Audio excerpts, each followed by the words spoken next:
Chapter 21, Demands. A powerful and unexpected blizzard plowed through the southern kingdom for 5 days straight. Such a storm had never occurred in the kingdom before, and all the citizens were trapped inside their homes as they waited for the icy winds and endless snow to subside.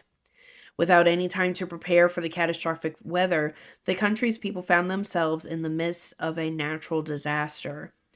Property was severely damaged, farms lost nearly all of their crops and livestock, and soon families ran out of firewood and had to burn pieces of furniture to stay warm.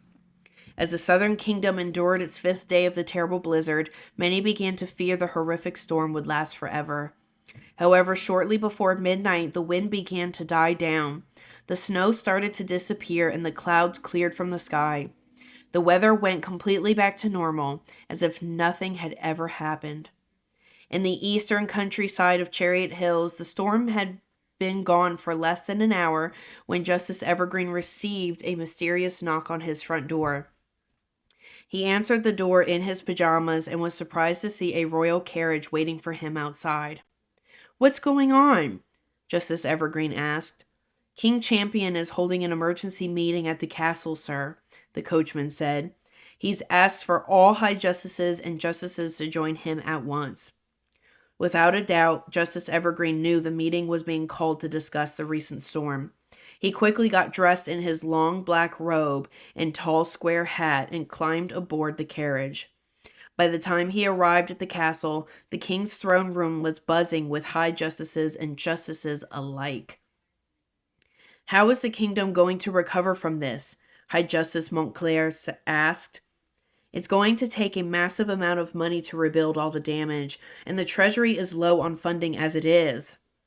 One by one, the other justices gave Montclair their recommendations. "Perhaps we can ask the king to sell one of his summer palaces." "No, His Majesty will never approve that," Montclair said. "Perhaps we can start a war with the Eastern Kingdom and take their resources." "No, it would take too long to stage a reason for war," Montclair said. "Perhaps we can reduce our salaries until the kingdom is on the mend." "Now that is out of the question," Montclair said. "Come on, men. We have to come up with one decent suggestion before the king arrives." The sinister Justice Oldregade glared at his colleagues from a corner of the room. He scratched the stone wall with his long fingernails to get the men's attention. The sound sent painful shivers through their bodies, and all the justices covered their ears. "Yes, Oldregade?" Montclair asked. "What is your suggestion?" "I believe now is the best time to implement the poor tax I've been advocating," Oldregade said. Justice Evergreen scoffed loudly at his rival. "That's the most absurd recommendation I've ever heard," he said. "The poor have no money to collect as tax. That's why they're called the poor." "Thank you, Justice Evergreen, but I know what poor means," Oldregade sneered. "But money isn't the only way to fix this predicament.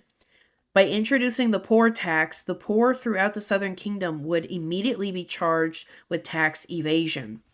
However, instead of sentencing them to prison time, we'll sentence them to community service and we'll have a force of free labor to restore the kingdom."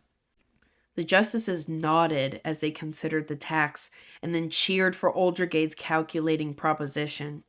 "That's a wonderful idea," Montclair said. "Now how are we going to explain the blizzard to our people?" "They'll want to know what caused the strange phenomenon." "Perhaps we implore scientists to investigate the matter?" "No, the last thing government needs is more science," Montclair said. "Perhaps we frame it as an act of God?" "Yes, that's better," Montclair said. "But why did God do it? Who should he be mad at this time?" "Perhaps God is mad at cat lovers?" "No, that won't work because I have a cat," Montclair said. "Perhaps God is mad at vegetarians?" "No, most of our cattle perished in the storm," Montclair said. "We can't have people fighting over food in the name of God. We tried that once and it led to complete chaos." Once again, Justice Oldregade scratched the stone wall with his long fingernails. "Oldregade, just raise your hand if you have a suggestion," Montclair reprimanded. Noted for the future, sir, Oldregade said. I was going to recommend we tell our kingdom that God is mad at poor people. If we amend the book of faith and make poverty a sin, we'll save ourselves from any potential backlash for enforcing the poor tax. Another wonderful idea, Montclair declared. We'll share your proposals with His Majesty as soon as the doors leading to the sovereign's private office swung open, and King Champion joined the justices in the throne room. The men bowed to the monarch as the king crossed the room and sat on his throne. The sovereign was instantly irritated by the justices around him, and he let out a disgruntled sigh. Good morning, Your Majesty, Montclair said. Your timing is perfect, as usual. The other justices and I have created a plan of action to address the recent. That won't be necessary, King Champion stated. I've already made arrangements. Nervous whispering broke out among the justices. They didn't like it when the king made decisions without them. Sir, as the head of your advisory council, I must insist you share your arrangements with us before making them official, Montclair said. I didn't call you here to insist anything. I called you here to listen, King Champion stated. There's no easy way to start this discussion, so I'll get right to the facts. For the last several months, the Northern Kingdom has been under attack by a very powerful witch known as the Snow Queen. To prevent global hysteria, King Nobleton kept the matter a secret. By the time he informed the other sovereigns about the Snow Queen, she had destroyed more than half of the Northern Kingdom, but Nobleton wasn't honest with us about the extent of her destruction. He assured us he could handle the situation, so we did nothing and left it to him. Now Nobleton is dead, and all but one village in the entire kingdom has been lost. This week, the Southern Kingdom almost suffered the same fate as the North, but fortunately for us, the Snow Queen was stopped before her blizzard obliterated us. The news made all the justices uneasy, and they gazed at one another in fear. Pardon me, sir, Montclair said, but are you saying a witch caused the blizzard? Oh, good. You're listening, King Champion quipped. Early last week, the Snow Queen's destruction spread beyond the Northern Kingdom. Not only did the storm seep into our kingdom, but it stretched to all four corners of the continent. But what or who stopped her? Montclair asked. King Champion glared at his advisors with a cocky grin. Technically, I did, he said. Several months ago, I was paid a visit by a woman named Madame Weatherbury. She was starting an academy of magic and came to the castle without warning and asked for permission to recruit children from the Southern Kingdom. Naturally, I rejected her requests, but then Madame Weatherbury informed me about the seriousness of the Snow Queen's power. She convinced me her future students could defeat the Snow Queen if the witch ever crossed into the Southern Kingdom. In a moment of what I now considered nothing short of utter brilliance, I decided to grant Madame Weatherbury the permission she sought. And it just so happens those students were exactly who stopped the Snow Queen and saved us all from her icy wrath. High Justice Montclair led the room into an enthusiastic round of applause for the king. The sovereign rolled his eyes and silenced the men with his hand. Although the Snow Queen was stopped, the witch remains at large, King Champion said. Madame Weatherbury unfortunately passed away during the ordeal, but her students survived. They've agreed to restore our kingdom with magic and continue protecting us from the Snow Queen. However, in exchange for their services, the children had a few demands. Demands? Montclair asked. What sort of demands? King Champion turned toward the doorway of his private office. Come on out, the king called. The justices have been prepared. Suddenly, the room of older men in black robes parted as a group of very colorful children emerged from the office. Bristol, Lucy, Emeralda, Xanthus, Tangerina, and Skyline made their way through the room and stood at the king's side. The justices were outraged to see members of the magical community in a royal residence. They shouted profanities and insults at the children, but the classmates ignored the men's outbursts and held their heads high. It was difficult for Bristol to stand in a room with so many men who had personally tried to oppress her, but she didn't let an ounce of it show. On the contrary, Bristol made a point to look Justice Montclair, Justice Oldregade, and Justice Evergreen directly in the eye so they knew she wasn't afraid of them. She had changed so much since her father last saw her, it took him a few moments to recognize his daughter. Despite all Justice Evergreen's efforts, Bristol had become a calm, confident, and dignified young woman, and his mouth dropped open in shock. "Will the young lady please inform the justices about the demands we've been discussing?" King Champion asked. Bristol waved her wand, and a long golden scroll appeared in her hand. Inscribed on the document were the demands they had given the king. The classmates passed the scroll around and took turns reading their demands aloud. "Number 1, Bristol said, magic will be officially legalized in the Southern Kingdom. All prisoners who have been convicted of non-offensive magic or who are waiting to stand trial for non-offensive magic will be released from the prisons and workhouses across the kingdom. This also includes privately owned detention centers such as the Bootstrap Correctional Facility. The Southern Kingdom will create social programs to diminish the discrimination directed at magic. However, if anyone in the magical community would like to develop their abilities, you'll invite them to join us at the Celeste Weatherbury Memorial Academy of Magic in the southeast in between. A knight named Horrence will be waiting to safely escort them through the woods." Number 2, Emeralda read as she took the scroll from Bristol. "The in-between will be divided into equally proportioned territories for the people and creatures living there. The west will be given to the dwarfs, the northwest will be given to the elves, the southwest will be given to the ogres, the northeast will be given to the goblins, and the southeast will be given to the magical community, and the rest will be given to the trolls. The Southern Kingdom will also send food, medical supplies, building equipment, and other provisions to those territories so they never fight over resources again."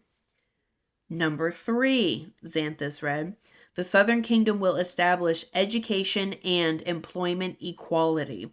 You will abolish the law prohibiting women from reading, joining libraries, or pursuing any profession they desire. Boys and girls can attend any school they wish, including the University of Law and the Chariot Hills School for Future Wives and Mothers." Number 4, Skylene read, "Starting today, the original Book of Faith will be the only Book of Faith that Southern Kingdom officials are allowed to reference. The High Justices will no longer make amendments or manipulate religion to serve their political agenda. Furthermore, attending services at the Chariot Hills Cathedral or any other place of worship is strictly optional and no longer a requirement." Number 5, Tangerina read, "All banned books will be reprinted and made available to the public. You will also issue public apologies to the families of all the authors you silenced, and you'll make your citizens aware of the means and methods you use to find and terminate them." Number 6, Lucy said, "All rules and restrictions related to creative freedom and artistic expression will be removed from the law. Also, the tambourine will be regarded as the official instrument of the Southern Kingdom, and all citizens will be required to play it for a minimum of—" Tangerina snatched the scroll out of Lucy's hands before she went any further. "She's making up that last part about the tambourine," Tangerina told the men, "but the rest is in there." Once the classmates finished reading the scroll of their demands, the throne room erupted with objections. The justices screamed their disagreements and reservations until all the men turned bright red. "This is outrageous! They have no right to order us around. How dare these heathens demand anything? They belong in prison, not in a throne room. We will never take demands from the likes of them." Bristol raised her hand toward the ceiling, and a bright, thunderous blast erupted from the tip of her wand. All the justices went silent and cowered away from her. "All of this is your fault," Bristol shouted. If you had created a world where everyone was treated equally, a world that valued people's differences, and a world that recognized the potential in each citizen, we wouldn't be having this conversation. But you've spent your careers fueling the hate, the discrimination, and the oppression that gave birth to the Snow Queen. Her frost is on your hands. So if you expect us to clean up the mess you've made, then you will follow our demands. And if you don't, then I suggest you all go coat shopping, gentlemen, because you're in for a very, very long winter. The justices were left speechless by Bristol's remarks. It was rare for anyone to give the men an ultimatum, but a young woman had never spoken to them like that before. Lucy tried to start a slow clap for her friend, but her classmates didn't think it was an appropriate time. Your Majesty, you can't seriously be considering these demands, Montclair asked. I've already agreed to them, King Champion announced. Without consulting us? Montclair asked in shock. Yes, Montclair, without you, King Champion sneered.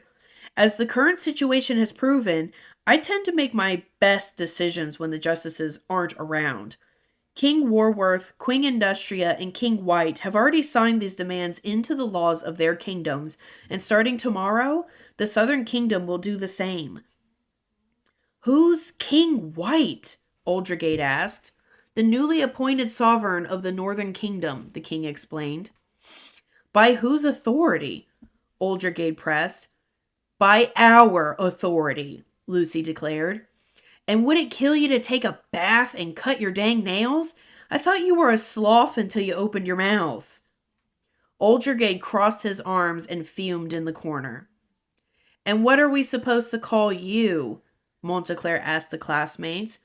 Besides the 6 bossiest children on the planet. Bristol and her friends stared at the men with blank expressions. They hadn't decided on a name for themselves yet. Before they seemed unprepared, Bristol chose the first name that came to mind. You can call us the Fairy Council, she said, and if you'll excuse us, we have a kingdom to rebuild and a world to save. Bristol triumphantly led her classmates through the throne room, and they headed for the door. As they went, Justice Evergreen followed his daughter and desperately tried to get her attention. Bristol, wait! Justice Evergreen called to her. Bristol, slow down! She had absolutely nothing to say to her father, so she ignored him and kept walking. Justice Evergreen was embarrassed to be so blatantly disrespected in front of his colleagues. He lost his temper and forcefully grabbed hold of his daughter's arm. Bristol Lynn Evergreen, you stop this instant, he roared. I will not be ignored by my own daughter. Everyone in the throne room went still and silent. Even King Champion grew tense on his throne. Justice Evergreen's words got under Bristol's skin. Her father had never claimed her as family before, but now that she had saved the world, he suddenly wanted everyone to know she was his daughter. She yanked her arm out of his grip, whipped around to face him, and raised her wand threateningly toward his throat. For the first time in his life, Justice Evergreen was afraid of his daughter, and he slowly backed away from her.